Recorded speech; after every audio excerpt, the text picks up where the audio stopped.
All right, good afternoon. I am Mark Talbot, Talbot, Chief of Police, Norfolk Police Department. So we're here today to talk about a missing child, Gabriella Todman, who's 15 years old and has been missing since July 23rd. She was last seen in the 8600 block of Glen Myrtle Avenue between 12 and 1 p.m. on that day. Gabby is about 5'5" tall. She weighs about 135 pounds. She has brown eyes, curly, dark brown, shoulder-length hair. She was last seen wearing a black and green hoodie, black socks, black jeans, and black slides. On July 24th, Gabby's mother, Alexandra, reported her missing to us. We began investigating immediately. Gabby has gone missing in the past, but not for long periods of time. She typically would leave and come home within hours or within a day or so. Our detectives have worked the case nonstop. We didn't have any indication early on that this was any more than Gabby deciding that she didn't want to be home.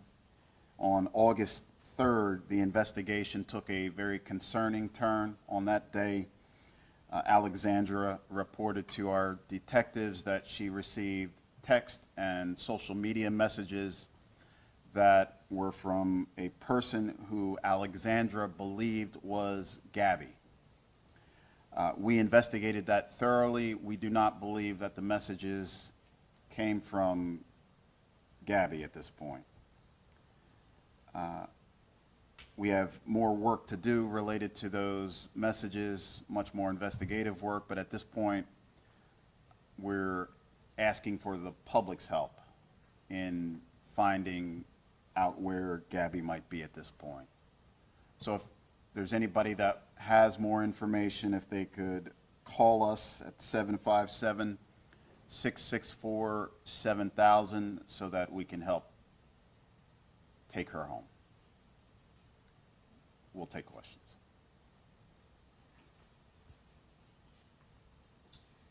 Chief, I'll just go ahead and start. I know you just talked about these text messages Yes. that came up in the investigation, and initially police had talked about concern for her well-being and her safety.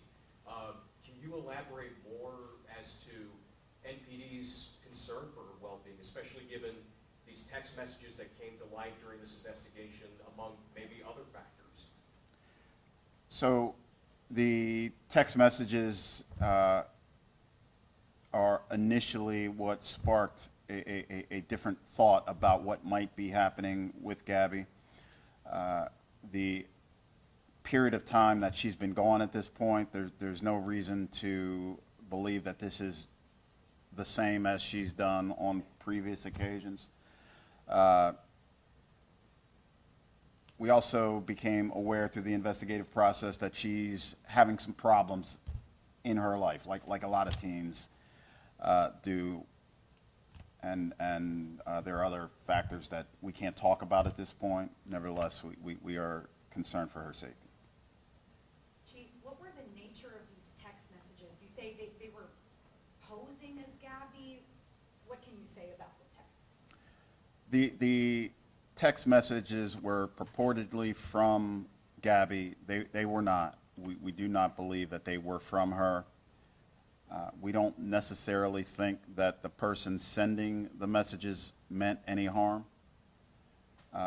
We've gone a long way toward finding out more about those messages, and that's all I'm going to say about it. At this point, she's been gone for a couple weeks now. At this point, what makes you guys so concerned that you want to come and ask for the public's help? We've done a lot of work